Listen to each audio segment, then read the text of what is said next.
Welcome to the deep dive. So today we're looking at this really incredible narrative. It's less like your standard thriller, more like a case study almost. Yeah, a case study in risk, information, and how quickly things can flip. Exactly. We're following the story of Sophia Russo. She goes from, totally invisible in her world Just part of the background. to absolutely essential in this other really powerful, really dangerous world. And it all hinges on just one tiny observation she makes. And that's our mission here, right? To really analyze the mechanics of it all, not just the story, but what's underneath. We're tracing that butterfly effect. The cloudy swirl effect. Precisely, that single observation. And we'll look at how context, loyalty, all that stuff just shifts dramatically when secrets come out of the shadows. It's about counterintelligence, really, and the cost of suddenly becoming indispensable. Okay, so let's set the scene first. Sophia Russo. Yeah. She's working a double at Bianchi's, this upscale restaurant, always busy. High-end place, expensive pasta. Right. And she's stretched thin. Physically, mentally. The Yeah. main thing driving her mom's medical bills, Yeah. multiple sclerosis, very serious, very expensive. So she sees herself as invisible, just, hands carrying plates, and that's how the place sees her too. But that anonymity, it's partly deliberate, isn't it? She's using the exhaustion, maybe, as a kind of camouflage. Could be, but then Dante Castellaniano walks in, and boom, everything changes. Instantly. You can feel it in the air, the sources say.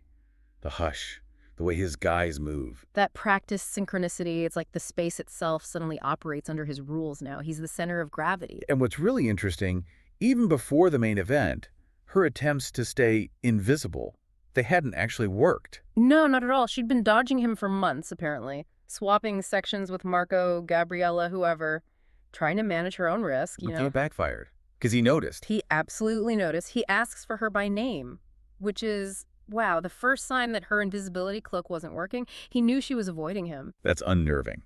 So she goes to the table, he orders. Macallan needs scotch. Standard mob boss drink, maybe. Maybe. But this is the moment. Her specialized knowledge, something she probably never thought would be useful in this context. Yeah, where did that come from again? Her dad. Bartender for 30 years. She just soaked it up, I guess. So she puts the drink down. Dante reaches for it. And she just stops him. Freezes. Because she sees it, the detail. The slight discoloration. A faint, cloudy swirl. Something that absolutely should not be in a neat scotch like that. And that's the trigger. The tiny bit of data that signals everything is wrong. It's not intel she gathered. It's just ingrained knowledge from her past. Amazing irony, isn't it? Saving a mob boss with bartender skills. And her reaction, it's framed as pure instinct, not calculation. No time to calculate, really. She just grabs his wrist, revs her fingers around his, whispers, "Don't drink that." And her reason. Not loyalty, not ambition. She just felt it wasn't right. Yeah, no one deserves to be poisoned while they're just trying to have dinner. Simple human decency. And Dante. He knows immediately. Confirms it. An assassination attempt. Professional. And just like that, her risk profile skyrockets. 0 to 100. The whole situation just escalates instantly. Those men at the other table Dante was watching. Gone. Vanished. Food untouched. And then 2 new guys appear at the door.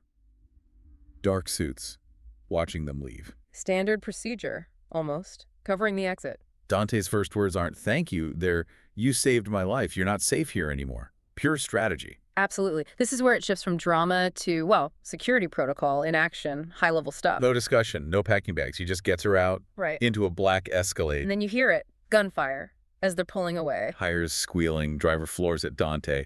Cool as anything. Oh, yeah. Pulls out a handgun, tells her, stay low. Yeah. Practiced. Calm. This wasn't random. It was a planned attack. And his response is just as planned. Flawless execution of their own countermeasures. So where do they go?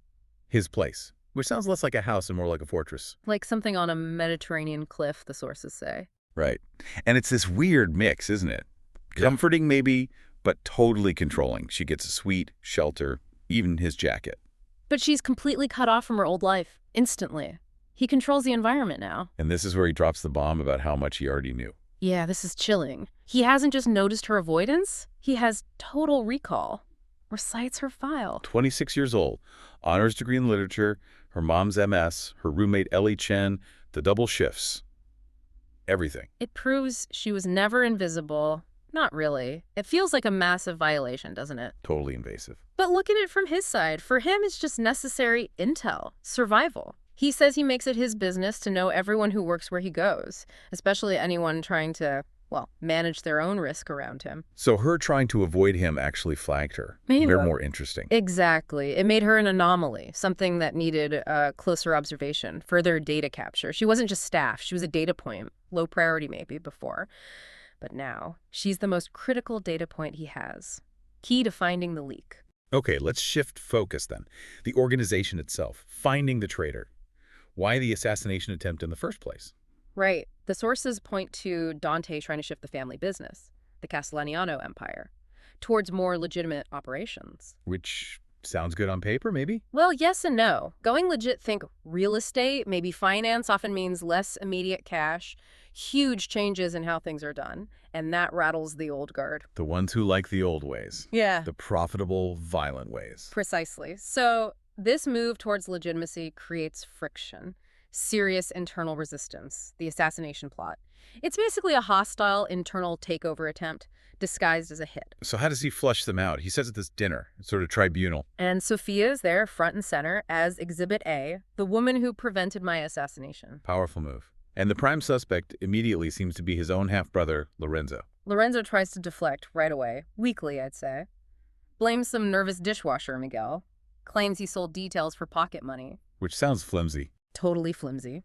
Dante, the older guys, they know the hit was too professional for that. Too coordinated. They need proof, though. Real data. And Sophia provides a key piece. Dante asks her about the chase, the men who shot at them. What did she say? She describes them as trained, organized, specifically not street thugs. Ah, okay. That's crucial, because that points to professionals. Someone with resources, planning capabilities, someone internal. It completely blows up Lorenzo's dishwasher story. Exactly. Her observation confirms the type of threat. This wasn't random. It was planned, funded, internal hostility. But Dante needs more. The clincher. The smoking gun, and he has it. Yep. Pulls out his phone, plays a video. Oh, wow. What's on it? Lorenzo. Yeah. Meeting with the Ricci brothers, rivals, competitors, discussing new terms. Once it's done. Once Dante's dead. Wow. Caught on camera. Game over for Lorenzo. Total betrayal. But the outcome. It's maybe not what you'd expect. Dante calls it merciful. What happens? No cement shoes. No. Lorenzo's taken away. To the boathouse initially. But the punishment is exile. Under guard. Permanent. Removed from the family. But alive. Interesting. That's actually a very strategic move, even if it seems soft. How so? Well, Dante shows he's serious about dealing with betrayal, decisively neutralizing the threat. But by avoiding a more traditional violent family resolution right there, he reinforces his own move towards legitimacy. It sends a message. The old ways are changing, but family is still sort of protected. It's a balancing act to keep control. Okay, so the internal threat is handled for now. Yeah. Dante's focus then shifts entirely back to Sophia, securing her. And he goes big. Moves her mother immediately. It's this amazing luxury apartment he owns.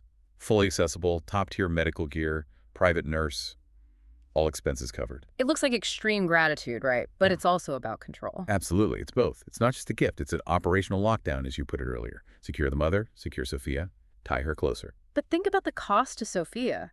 The ethical side. She has to lie, constantly. To her own mother. To the previous nurse, Lynette, who was apparently a bit suspicious anyway. She has to spin this story about why they're moving, why there's suddenly all this money and care. While hiding the fact that, killers are potentially still after her, to avoid unnecessary worry. That's a heavy burden.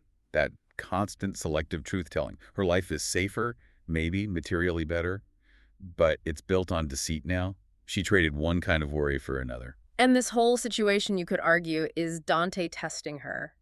Seeing how she handles pressure, secrecy, complex situations, setting her up for the final choice. Which he presents very clearly. Leave, take the money, disappear, financial security guaranteed, or stay. And he makes his case right. By saving him, she linked her fate to his. She made herself essential, her old life gone, but her future. Wide open, potentially powerful, if she accepts his world. And she does stay.